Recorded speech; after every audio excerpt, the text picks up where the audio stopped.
Hello അസ്സലാമു അലൈക്കും welcome back to Jinu and Shakir. എല്ലാവർക്കും സുഖമാണെന്ന് വിചാരിക്കുന്നു. അപ്പൊ നമുക്കിന്ന് നിക്കാ ഷോപ്പിംഗ് ഡേ 2 കണ്ടാലോ. കല്യാണം ആൻഡ് കുടിയിരിപ്പ് വ്ലോഗ് 2 പർച്ചേസിംഗിനാണ്. ഇവൾക്ക് ചെമ്പട്ടി വാങ്ങാൻ പോവാണ്. പിന്നെന്താ, ഞാൻ അന്ന് വാങ്ങിയ ഡ്രസ്സിന്റെ അൾട്രേഷൻ കഴിഞ്ഞാണ്. പിന്നെ അതിന് പറ്റിയ ജ്വല്ലറി വെക്കാൻ പോവാണ്. ജിനുവിനെ വെയിറ്റിംഗിലാണ്. ജിനു ഇതുവരെ മാറ്റി കഴിഞ്ഞിട്ടില്ല.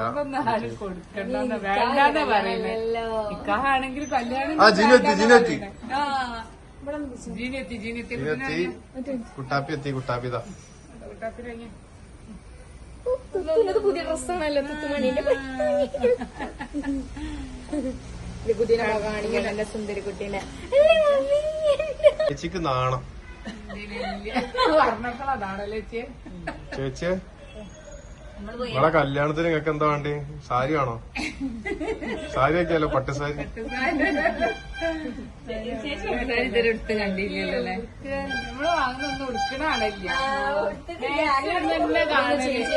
പൂവല്ലേ ഹുസൈന? നടക്ക്. വേണ്ട വേണ്ട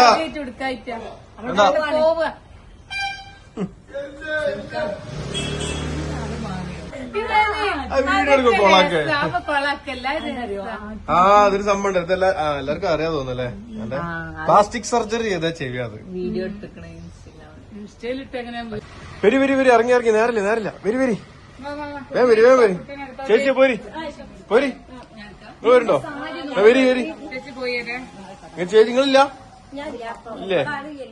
എന്നാ ഇവിടെ നിങ്ങൾ നടക്കിന്നാല് വേഗം വരി. ജീവ സ്വകാര്യം പറയാതെ വേഗം വന്ന. നേരമില്ല, സമയമില്ല. വേഗം കയറി വേഗം കയറി വേഗം കയറി. അങ്ങനെ ഞങ്ങൾ എല്ലാവരും കൂടി ഇതാ യാത്ര ആരംഭിച്ചിട്ടോ. ഞാൻ തന്നെ ഡ്രൈവർ സീറ്റ് കയ്യേറിയിട്ടുണ്ട്. കാരണം എനിക്ക് ബാക്കിലിരുന്നപ്പോൾ ഭയങ്കര തലവേദനയുണ്ട്. പിന്നെ മുന്നിലിരുന്ന് ഡ്രൈവിങ്ങിൽ കോൺസെൻട്രേറ്റ് ചെയ്താൽ പിന്നെ കുഴപ്പമില്ലല്ലോ. അങ്ങനെ തന്നെ നമ്മൾ നേരെ ആദ്യം പോയത് ഹൈലൈറ്റ് മാളിൽ നമ്മുടെ ഔട്ട്ലെറ്റിലേക്കാണ് കേട്ടോ. അപ്പോൾ അവിടെ ഒന്ന് പോയി കയറിയിട്ട് കുറച്ച് കാര്യങ്ങളൊക്കെ ചെയ്യാനുണ്ടായിരുന്നു. അതൊക്കെ കഴിഞ്ഞ് നേരെ പിന്നെ ഷോപ്പിക്കയിലോട്ടാണ് കേട്ടോ നമ്മൾ പോകുന്നത്. അവിടുന്ന് ആണ് നമ്മളെ ജ്വല്ലറി കളക്ഷൻസും കാര്യങ്ങളൊക്കെ നോക്കുന്നത്. നമ്മൾ ആദ്യം ഇവിടെ വന്ന ടൈമിൽ കുറച്ച് കാര്യങ്ങളൊക്കെ ഇവരെ ഏൽപ്പിച്ചിട്ടുണ്ടായിരുന്നു. അപ്പോൾ അതിനൊക്കെ വേണ്ടിയിട്ട് നമ്മളിങ്ങനെ വെയിറ്റ് ചെയ്തിരിക്കുകയാണ് കേട്ടോ.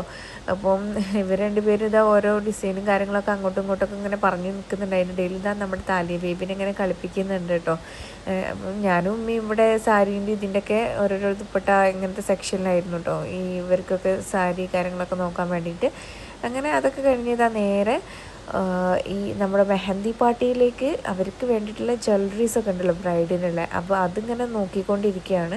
അപ്പോൾ നമ്മളെ മൈലാഞ്ചി കല്യാണം എന്ന് പറഞ്ഞാൽ തന്നെ നമുക്ക് ഫുൾ മെഹന്തിയൊക്കെ കയ്യിലിട്ട് ഫുൾ ആഭരണങ്ങളോട് കൂടിയില്ല ആ ഒരു പഴമത്തനിമയിൽ തന്നെയാണല്ലോ നല്ല ഭംഗി. അപ്പം സാരിയിലേക്കൊക്കെ കൊടുക്കാൻ പറ്റിയിട്ടുള്ള നല്ല അരഞ്ഞാണവും കാര്യങ്ങളൊക്കെ. അപ്പോൾ എനിക്ക് നല്ല സജീവമായിട്ടുള്ള കാര്യങ്ങളൊക്കെ ഇങ്ങനെ വെച്ച് നോക്കി തരുന്നുണ്ട് കേട്ടോ. നല്ല രസമുണ്ട്. ഓരോരോ കളക്ഷൻസും കാര്യങ്ങളൊക്കെ നല്ല ഭംഗിയുണ്ട്. നമുക്ക് പിന്നെ അതിനനുസരിച്ച് ട്രഡീഷണൽ ആയിട്ടുള്ള സംഭവങ്ങളൊക്കെ വേണം. അപ്പം അങ്ങനെ ഇതാ നമ്മളവിടെ ഇങ്ങനെ ഓരോരോ കാര്യങ്ങൾ സെലക്ട് ചെയ്തുകൊണ്ടിരിക്കുമ്പോഴാണ് നമ്മളെ ഗ്രൂം ഇവിടെ എത്തിയിട്ടുള്ളത് കേട്ടോ. അങ്ങനെ അവരെ കണ്ടത് ഉടനെ തന്നെ സുനിക്ക് അവിടെ പോയിട്ട് അവരെ കൂട്ടിക്കൊണ്ടുവന്നു. ഷിമോന് ഇതാ കണ്ട ഉടനെ ഭയങ്കര സന്തോഷമായിട്ടോ. പിന്നെ അവരുടെ കൂടെ അവരുടെ ഷോപ്പിംഗ് ഉണ്ട്, റിസപ്ഷൻ്റെയും കാര്യങ്ങളൊക്കെ ഡ്രസ്സ് എടുക്കാൻ. അപ്പോൾ ഏതായാലും നമ്മളിവിടെ ഉണ്ടാകുമ്പോൾ കൂടെ വന്നാണ്ട് ജസ്റ്റ് ഇട്ടിട്ട് പോകാമെന്നുള്ള രീതിയിൽ അങ്ങനെയും കൂടി വന്നതാണ് കേട്ടോ. അങ്ങനെ നമ്മളെ താലി ബേബിനൊക്കെ ഇങ്ങനെ അവർ എടുത്ത് കളിപ്പിക്കുന്നുണ്ട്. അതിൻ്റെ ഇടയിൽ നമ്മളെ ഓരോരോ കളക്ഷൻസും കാര്യങ്ങളും നോക്കുന്നുണ്ട്. അപ്പോൾ അതൊക്കെ കഴിഞ്ഞതിന് ശേഷം അവരുടെ റിസപ്ഷൻ്റെ ഡ്രസ്സും കാര്യങ്ങളൊക്കെ എടുത്തിട്ട് ജസ്റ്റ് ഒന്ന് മാറ്റിയൊക്കെ നോക്കുന്നുണ്ട് കേട്ടോ. അങ്ങനെ അതിൻ്റെ ഇടയിൽ എനിക്കും ഉമ്മാക്കൊക്കെ ഉള്ള റിസപ്ഷൻ്റെ ഡ്രസ്സൊക്കെ നോക്കുന്നുണ്ട്. ഷിമു ഇവരൊക്കെ ഇങ്ങനെ നമുക്ക് ഓരോ ഡിസൈനും കാര്യങ്ങളൊക്കെ ഇങ്ങനെ എടുത്തു തരുന്നുണ്ട്. ഞാനിങ്ങനെ വെച്ച് വെക്കുന്നുണ്ട്. എനിക്കാണെങ്കിൽ മാറ്റി അതൊന്നും ഇട്ട് നോക്കാൻ ഭയങ്കര മടിയാണ്.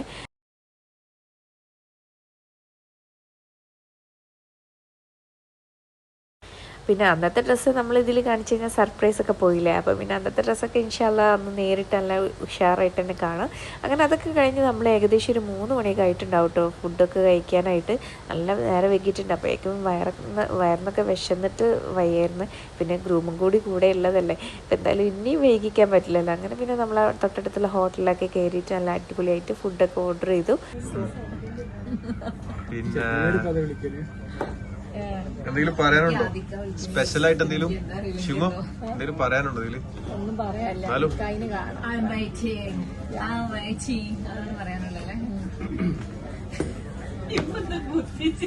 എന്റെ മുഖട്ടോ മുഖം ബ്ലറില്ല. വേറെ വേറൊന്നും ചെയ്യണ്ട. അങ്ങനെ ആര് ഫസ്റ്റ് കണ്ട നിക്കാതിന്റെ ദിവസം കണ്ടാ മതി. അത് നിക്കാൻ ദിവസം കാണിക്കുള്ളൂ. അപ്പോഴാണല്ലേ അതിന്റെ കാണിക്കണ്ട, അന്ന് നമുക്ക് ബ്ലർ. എല്ലാരും ഇങ്ങനെ ആകാംക്ഷയോടെ ഇങ്ങനെ നിക്കണം. ആരാവും അവൻ ആരാണ് ക്വസ്റ്റ്യൻ നമ്മളെ കമന്റ് ബോക്സിൽ മൊത്തത്തിൽ ഇറങ്ങി നിൽക്കണം. അതാരാ ശിവ? എവിടുന്ന ശിവ? ഞാൻ വലിയൊരു സെലിബ്രിറ്റി ആണല്ലേ? ശിവ വലിയൊരു സെലിബ്രിറ്റി ആണ്. അതല്ല അല്ല സിമ്പിൾ ആൻഡ് ഹംബിൾ മാൻ. അങ്ങനെ നമ്മൾ ഓർഡർ ചെയ്തിട്ടുള്ള ഫുഡൊക്കെ വന്നിട്ടുണ്ട്. നല്ല അടിപൊളി ഷവായ മന്തിയൊക്കെയാണ് കേട്ടോ വന്നിട്ട്. അപ്പം നമ്മളെ വയറ് കരിഞ്ഞ് മണക്കുന്നതുകൊണ്ടാണോ എന്നറിയില്ല, വിശപ്പിൻ്റെ ഊക്കൊണ്ടാണോ എന്നും അറിയില്ല കേട്ടോ. ഭയങ്കര ടേസ്റ്റ് ഉണ്ടായിരുന്നു, നമ്മൾ വിചാരിച്ചതിലപ്പുറം കേട്ടോ. പിന്നെ അതിൻ്റെ കൂടെ ബ്രോസ്റ്റിൻ്റെ പീസസും നമ്മൾ ആഡ് ഓൺ ആയിട്ട് വാങ്ങിച്ചിട്ടുണ്ട്. പിന്നെ സലാഡ് അങ്ങനെ ഐറ്റംസ്, പിന്നെ നമുക്ക് അത്യാവശ്യത്തിനുള്ള ജ്യൂസ് കാര്യങ്ങളൊക്കെയാണ് കേട്ടോ. അങ്ങനെ അതൊക്കെ കഴിച്ച് കഴിഞ്ഞതിന് ശേഷം നമ്മൾ വേറെ റെൻറ്റിന് ജ്വല്ലറിയൊക്കെ കിട്ടുന്ന ഒരു കടയിലും കൂടി കയറിയിട്ട് നമുക്ക് ആവശ്യമുള്ള ഐറ്റംസൊക്കെ ഒന്ന് ഓർഡർ ചെയ്ത് വെച്ചു കേട്ടോ. ബാക്കി നമുക്ക് അടുത്ത വ്ളോഗിൽ കേട്ടോ.